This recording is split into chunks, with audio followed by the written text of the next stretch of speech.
You are listening to the Horse Radio Network, part of the Equine Network family. Well, hi, everybody. This is Glenn Hebert, founder of the Horse Radio Network and host of Horses in the Morning, one of the longest running daily podcasts in the world for the last 14 years. Welcome to the first WESA Retail Roundup. The Retail Roundup is your go-to virtual hub for all things retail. Join panel discussions, learn from webinars like today, share your thoughts, ask questions, and connect with your community. We host a virtual event and share educational content every Monday via the Retail Roundup Facebook group. So if you have questions for the guests today, write them in the comments right there below, and we will get to them at the end. Also, if you're not part of that Facebook group, go search on Facebook for Retail Roundup, and you'll see it there. Join that group. I think you'll get a lot out of it. Today, we are learning more about multi-generational customers and how to accommodate them and keep them coming back. And helping us with that today is Barbara Wold, an international speaker, author, and acclaimed business strategist known for expertise in marketing and customer engagement. And she told me that she's been to over 20 countries doing this as she collaborates with businesses to enhance marketing skills, drive business growth, and boost revenue. Barbara, thanks for joining us today. You are so welcome, Glenn. We're so happy to have you here. I'm going to let you take it away, and then I'll see if we have any questions from listeners and viewers, and then we'll get to those at the end. Sounds good. All right, have fun. 4 years ago, high school auditorium, I had 450 people in the room. I walked around the room like I love to do with in-person events and find out who all was there. I was speaking to the San Diego, California School District. Well, I had principals from the school, teachers, office staff, cafeteria workers, bus drivers, gardeners, everyone involved in the school district. Well, I got up there all ready to start, and there was a man in the back of the room I knew I had not met. So I walked over and I said, "Good morning." I said, "I'm Barbara. I don't believe I've met you." He said, "My name is Lou. I retire in September. I didn't want to come today. And girlie, don't you dare call on me." Well, you can tell the way I gain my energy is through eye contact. So I talk, scan the room, go right over Lou and keep on going. And the end of the program came. He was waiting in line to thank me for what he had gotten out of the program and how could he could implement some of these things into their life. I said, "But why?" He said, "I was going to retire, and so I quit my job mentally, but I showed up every day." And at that point, it made me realize how many retailers just show up, how many people just show up. Well, I was speaking in Monterey, California, and this was to all of the downtowns in California, the state of California. And I spoke in the morning and I did several sessions. And then that evening, I was at the cocktail reception. And a woman came up to me and she said, "Barbara, you said the most profound thing today." I said, "What did I say?" She said, "You told me to take off my blinders." She said, "I've always thought I was very observant." She said, "This afternoon, I walked around Old Monterey." She said, "I saw things I never would have seen."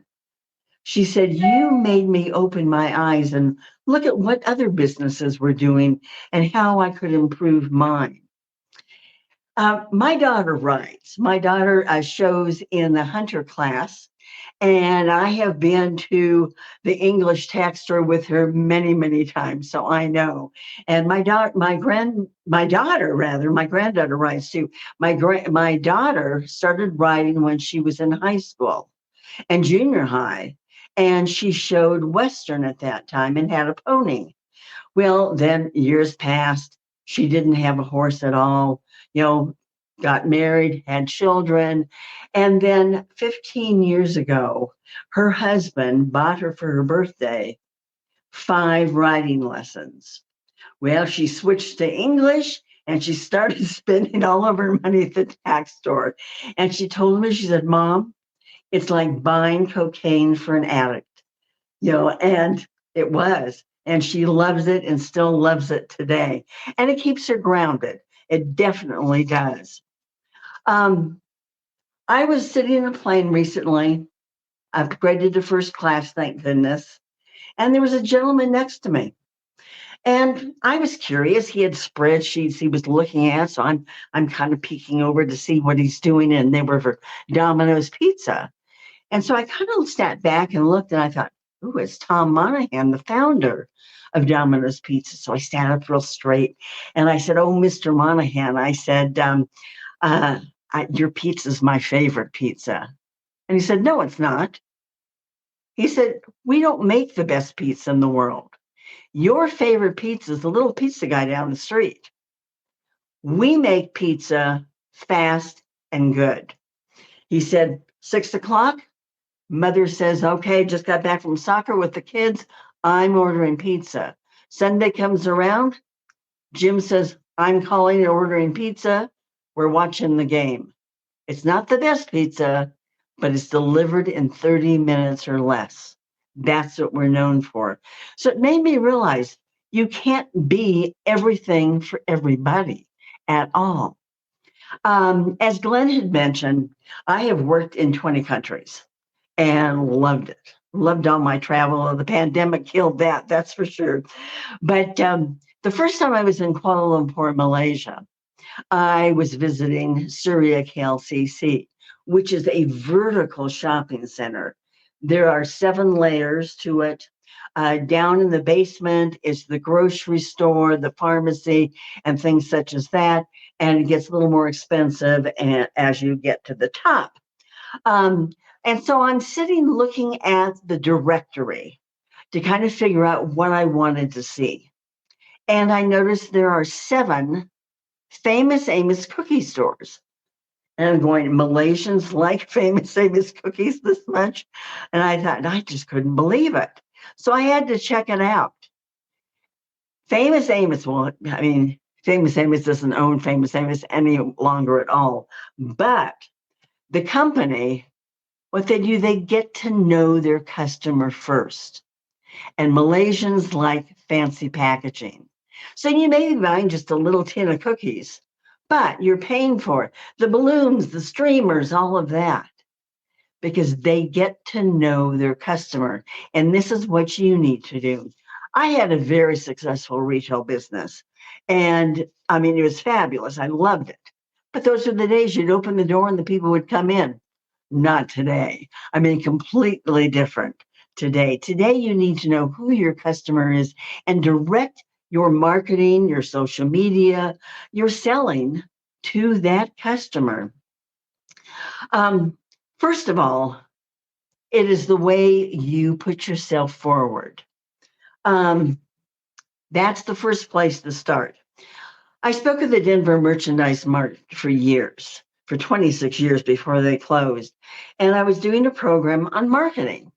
And a gal came up to me afterwards and she said, "Barbara," she said, "I own a little boutique." And she said, "I give away to all of my customers a little nail file." She says, "They can tuck it in their purse. It's great. And on the back is all my information." And so I got to my hotel room. I thought, this is the cutest idea. It's a great idea because it doesn't take up any room and people can carry it with them. And then I look at the back, DJ's Boutique, 124 Main. That's it. There's a phone number and what sizes they carry. What city? What state? I have not a clue. I was speaking for all the Kansas main streets and Kansas retailers a couple years ago. And after I spoke, 3 gals came up to me and they said, "Oh, Barbara," they said, "we just opened up a little boutique in Belleville. And it's called the Feathered Nest. And this is our marketing piece." And so they showed me their marketing piece. Well, first of all, I said the color's a little weak, and around the edges, they have all the items they carry. I mean, it's very difficult to even read because it's white lettering on this kind of funny green. And I look at it, and it has the address, Belleville, Kansas, and the zip code, hours. Great. No phone number, no email address, no website, none of that. And I know you can't see this, so you have to take my word for it, but it is true. Well, wouldn't you know, I ran into these 3 gals a couple months later in Dallas at the Dallas Merchandise Mart. And I use them as an example. I mean, I didn't realize they were in the group. And afterwards, they came up to me and they said, Barbara, they said, we learned so much from you that day because we never looked at our brochure. We just assumed the printer would do it right. So it's their fault, right? I said, oh, no, it's not the printer's fault at all. So you've got to you think of different ages now. You've got to put, everybody just puts some sort of a code to scan, a QR code. That, not everybody wants that. You will need to put your phone number, your address, your website, any social media that you do, any way of reaching you, any way possible, especially on your website. Do the same thing. It's amazing how many chambers of commerce websites I look at because I've worked with chambers of commerce for years. And I'll look at their website and it's the same thing as DJ's Boutique, 124 Main. That's it. They think, oh, everybody knows. No, it's a very small world today. And people are shopping internationally. People are shopping all over the United States. It's not just in your own backyard. So think about that too. Here's a real good example. I was at a little a marketplace. I've been want to say a marketplace in Golden, Colorado. And it was kind of an art show and crafts and a little bit of everything else. And I picked this up, and this is an elongated business card that can also be used as a bookmark. And it's for Crystal Wick Creations. And on the back, they have put their address, a map how to get there, all the different parties they do, like bridal parties and baby showers and things like that.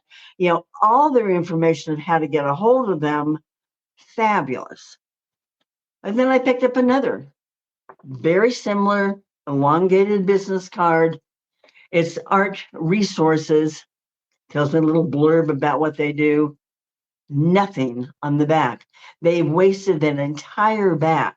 So think about that. Anything you hand out, whether it be a brochure, whether it be just a business card, an oversized business card, include every bit of information that you can. Every age group is looking for that today. What are the different ages? Well, first of all, when not everybody wants fast retail.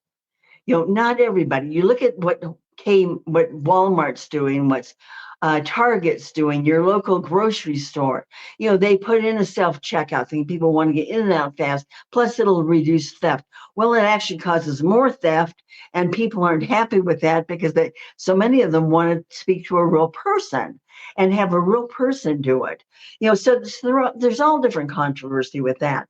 But in Denmark and also in France, they have changed their policies so that stores offer now, if you want something fast, express, you can do that. But they also have slow retail. If you want to talk to the cashier, if you want to talk to the person in front of you or the person behind you, you can. So, this is what people are looking for today, but it's paying attention to what they're looking for. First of all, ask your customers, what do they want? Have you ever done that? Taking the time to do that. This is a survey from a hotel in Mumbai. 404 options for me to fill out. Think I filled that out? Here's one from the Renaissance in Kuala Lumpur. 749 options. Didn't fill it out at all. The Westin Hotel, what did they do? You check into your room and on your bed is your heavenly bed. Your key is your key to heaven.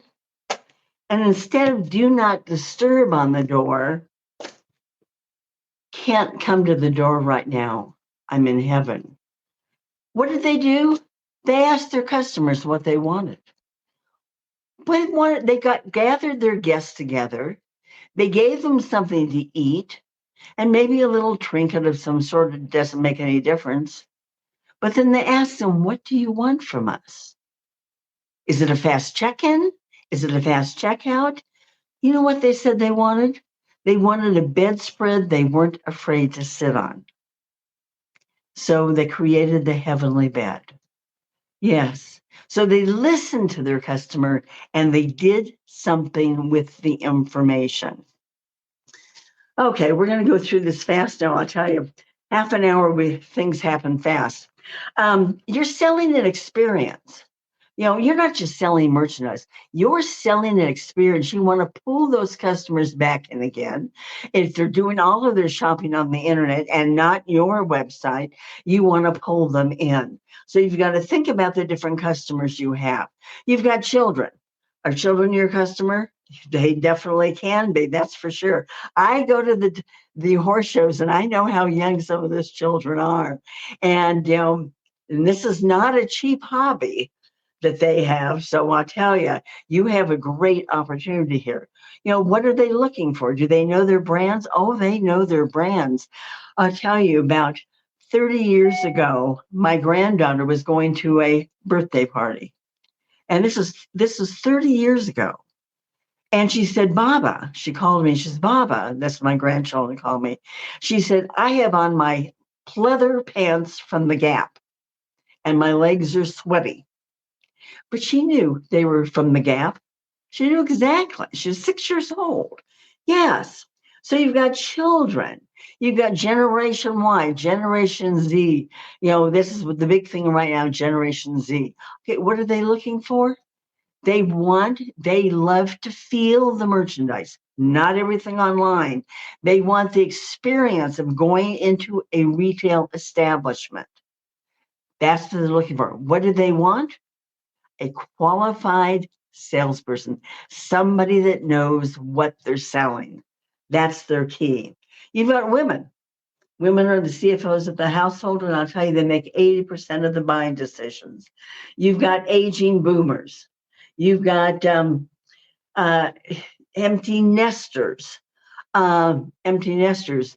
I was just interviewing a couple, Pam and Mark, and Pam said, Barbara, they were empty nesters, and Pam said, Barbara, she said, we just bought 2 brand new BMW motorcycles and all the gear to go with them.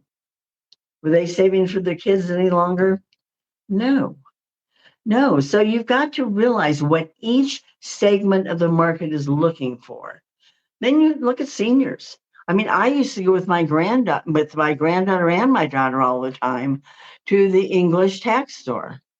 And yes, and how I was treated, how my daughter was treated, and how my granddaughter was treated are all completely different.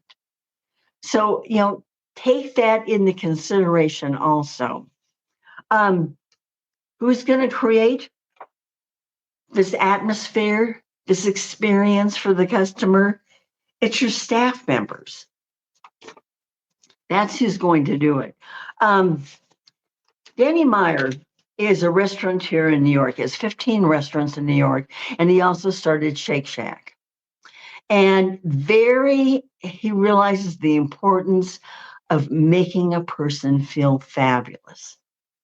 So one thing that he preaches to her staff is that everybody that walks through the door of one of his restaurants, everybody is wearing a sign, an imaginary sign.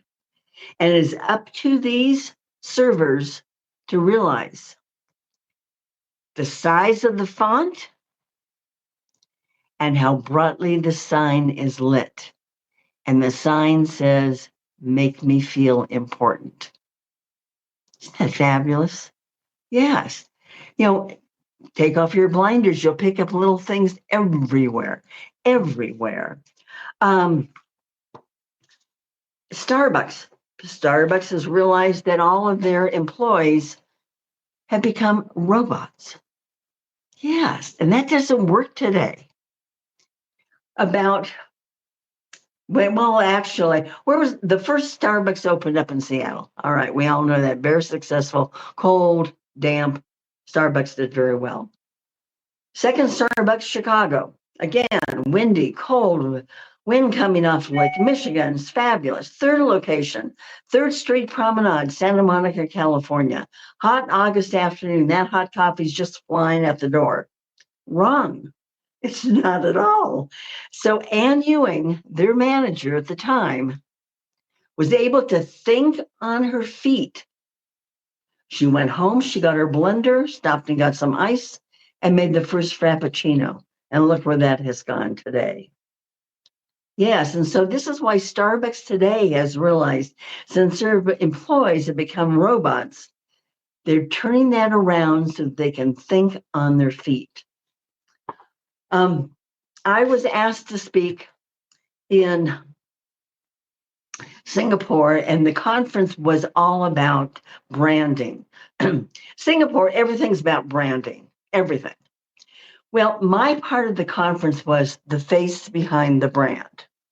Okay, so I thought, okay, what US company can I talk about that really has fabulous service and knows what they're doing?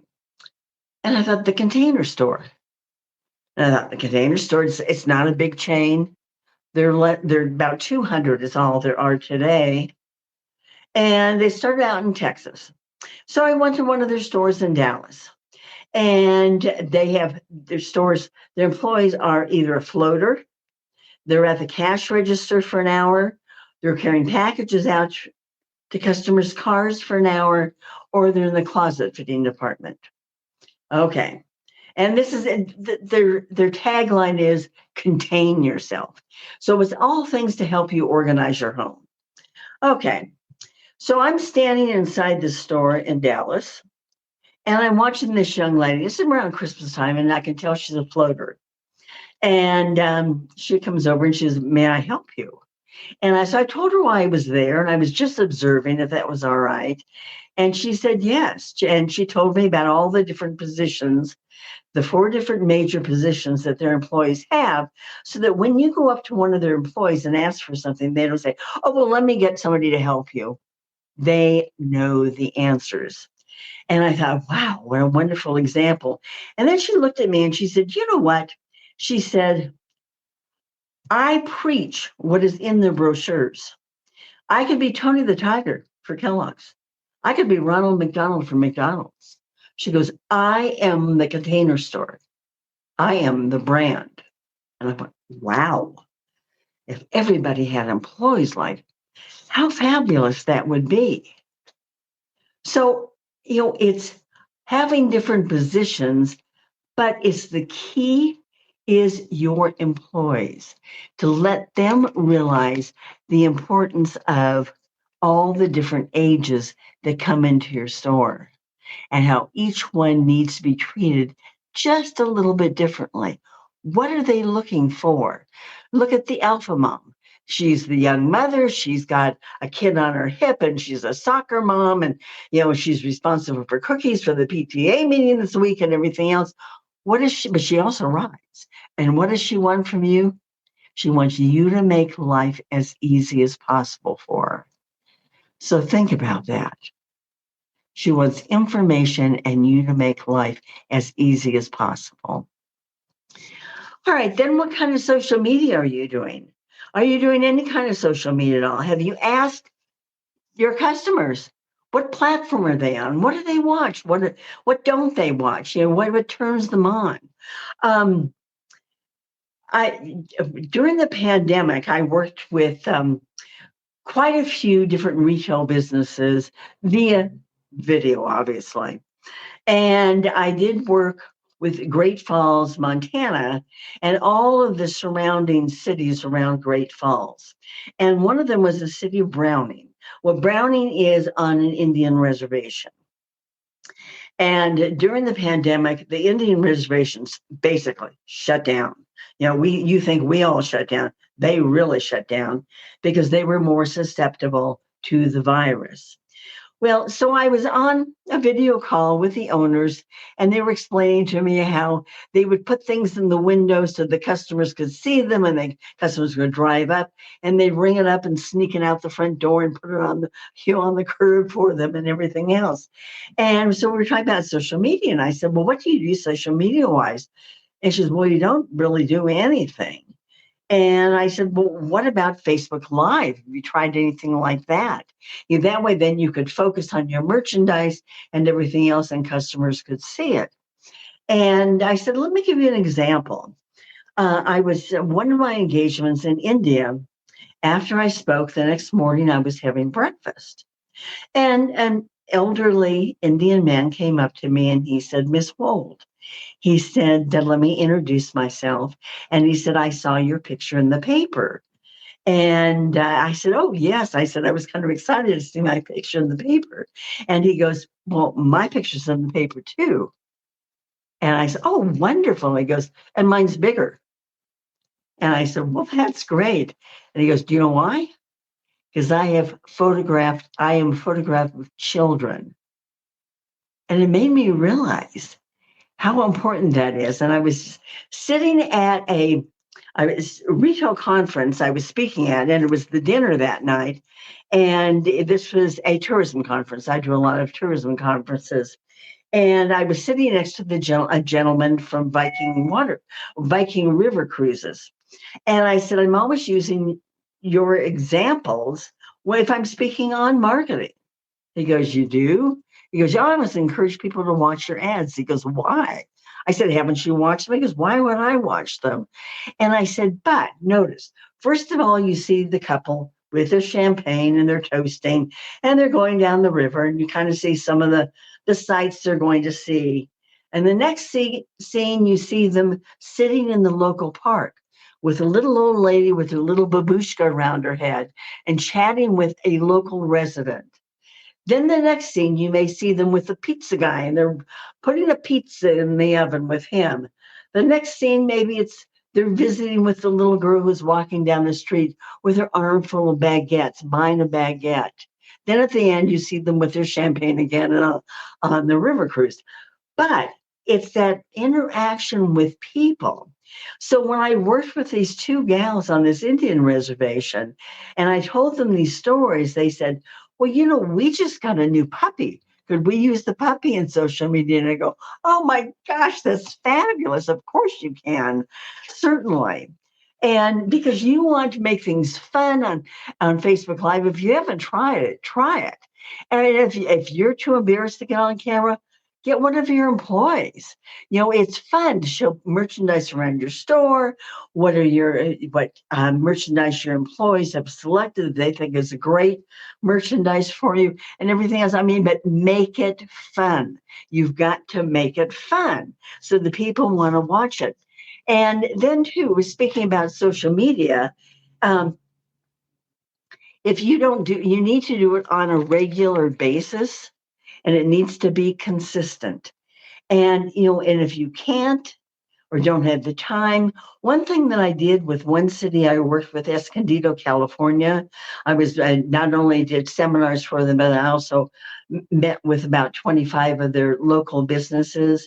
And there were quite a few businesses that couldn't do something like that on a regular basis. One was the computer store, another one was a little tea house, and so on. And so what we did is we got a student from the junior college that took on 5 of the different businesses, and she was able to come up with a plan to do social media consistently and be able to put something in front of the customer all the time. So, and very inexpensive because they divided it 4 ways, whatever she charged. And so it was very nominal. But, think about that too, how you can get on social media and how you can get involved with all the different platforms. Also, too, one last thing before we go into questions and answers. I was just in Mobile, Alabama, speaking at a conference, and I stayed at the Battle House Hotel. fabulous historic hotel. And they have a brochure all about the history of the hotel and the timeline and everything else. And if any of you know, Mobile, Alabama has so much history. In fact, that's where the first Mardi Gras took place. It wasn't New Orleans. It was Mobile, Alabama. Yes. Joe Kane is the one that started it. He felt that the city needed some excitement to bring some tourists in. And so he paraded around and got other people to parade in costumes. And that was the first Mardi Gras. But the hotel had a story. They had a story. Skowhegan, I was up in Skowhegan, Maine. That's right in the middle of Maine. And my client took me to an old grist mill for lunch. And the first thing I did when I got the menu is turn the menu over to read the history of the grist mill. So if you have any history of your building that you're in, or any accomplishments that you've done, make sure that your customers know about it. And that way, then they're going to feel comfortable asking you questions, no matter what their age might be. Okay, Glenn, we should probably go to a few questions and answers if we get a chance right now.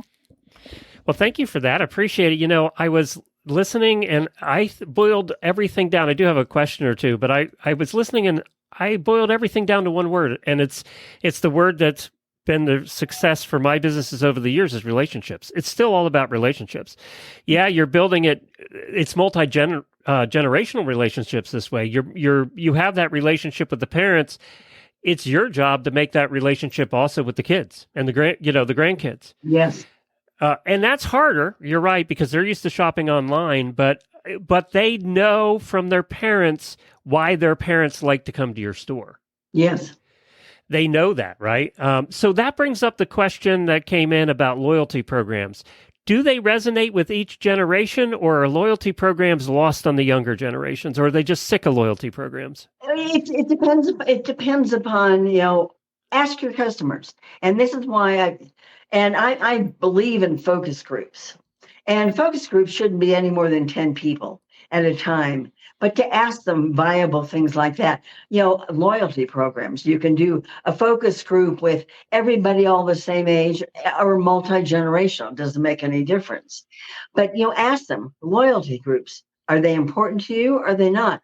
What type of loyalty programs have you seen that would work for us? But ask your customers.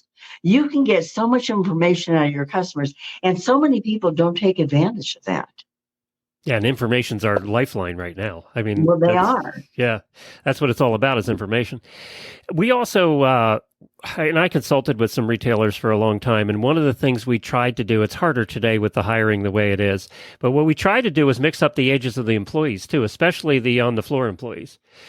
So that we were covering kind of all the age groups, so that when a person came in that was 18 years old, they could relate if they liked dealing with an older person better, or they liked dealing with somebody their own age better. There was somebody there to accommodate and make them feel comfortable. Yes, so they will gravitate to somebody around their own age. Yep. And which is an excellent idea, and more businesses are doing it today, because senior citizens are very important today too, and a lot of people love to have senior citizens as their employees because they are polite, they know what retail used to be like, and it's completely different. And I was working with Hallmark and a greeting card company, and so many of their Crown stores were telling me that they hate when old people come in because they always buy sympathy cards and they want to talk. And I'm thinking, take advantage of that. Take advantage of it. It's far better than walking into a store where there's just complete silence. The employees are glued to the cash register counter and don't move at all. What feels well for your store and your customers. And it all depends too, what area of the country you're in, because that makes a major difference. Are you in a rural area? Are you in a suburban area? But I've been in sales for 40 years too, and it's still, as we talked about, it still comes back to relationships. Any business is about relationships. Now we're developing that relationship in a different way. Some of it's in store, some of it's online. We're developing it in different ways, and it's being done differently now. But the fundamental is still building a relationship. So they want to buy from you, even if the online store is $2 cheaper. Right. And communication. Communication goes on with it. I use Instacart now because I live in a high-rise condominium in downtown Denver, and I'm not about to schlep my groceries anymore. But before I did that, I would wait in line. It could be twice as long. For one cashier I liked at my market, Pat. And, so I would wait in line for that. And so people are willing, to wait a little longer, to spend a little more if you give them what they're looking for. And we have to acknowledge that when you're trying to reach all the generations, it's more work because you're reaching the generations in different ways, and you have to do it all. I mean, that's the hard part. It's much more difficult today to run a business. Yep. Yeah, no question. But what you said about hiring the right person, even if you're sharing that person or part-time or whatever, it's the person that can reach that generation where I admit that I probably don't talk 20-year-old, right? But I hired somebody even here at the network that talks 20-year-old. Yeah. Right? Because I don't, but it's knowing that in your business. Yes. Yeah. Very right. I think we've answered almost everything that I had saw come in and that I had written down. But you had a story. I want to hear this story too. I'd love to end with a story if I could. You go ahead. You teased me, and now I got to hear it. What this? Well, I was arrested. And WESA didn't realize that before they hired me, unfortunately. But, you need to do better background checks. Right, that's right. I was on the Outer Banks of North Carolina, driving from the Outer Banks to Norfolk Airport, and driving through a lovely little town of Currituck. And it was one of those little speed trap towns. And I'm usually very, very good. But it was a glorious day out, and I'm busy changing the radio station and just tootling along. And all of a sudden, there are lights behind me. I think, oh, great. And so I pull over, and the officer says, I asked for my driver's license, and he said, may I see your driver's license? I said, yes. And he said, it says here you live in California. I said, yes, officer, I do. This is when I still lived in California. And he said, well, then I need to arrest you. I said, arrest me because I live in California? He goes, yes. He said, you were speeding, and there are 8 states that don't abide by North Carolina law, and California's one. So we could not extradite you from California. You need to sit in front of the magistrate. I said, oh, I'm so sorry. I've got to catch a flight. He goes, oh, no, Missy, I'm arresting you. So I'm standing there in front of the magistrate. And he wanted $350 in cash, which I didn't have. There are no ATMs in town. And the bail bondsman's fishing. This is rural North Carolina. Welcome to the South. I know. And I think, okay, what am I going to do? And then I noticed behind this gentleman, there are pictures of all of his grandchildren. And I said, are those your grandchildren? I said, they're gorgeous. In fact, I got to get out of here. I'm on my way home to babysit my grandchildren. Well, now he's got his wallet out, showing me additional soccer pictures and everything else, but also looking to see if he has enough money to help me out, to let me go. Well, he didn't. I had to get a North Carolina attorney to go to court for me. It's not on my record, because I was driving a rental car, which was foreign to me. But the point of the story is I had to figure out what was going to push his button. What was it going to take? And that's what you need to do with your customers. What is it going to take to push their button? Thank you, Glenn. Thank you, Barbara, and thank you for joining us today for the first WESA Retail Roundup. If you missed part of this, it will also be available on the WESA podcast at Wisdom by WESA on your podcast player, on the WESA Trade Show YouTube channel, and on the WESA website at wesatradeshow.com. The next Retail Roundup will be on Monday, July 15th at 2 p.m. Eastern with Brenna Brown. And be sure to sign up and join us live by going to the Retail Roundup Facebook group and wesatradeshow.com. Bye, everybody. Bye, Barbara. Bye. Thank you.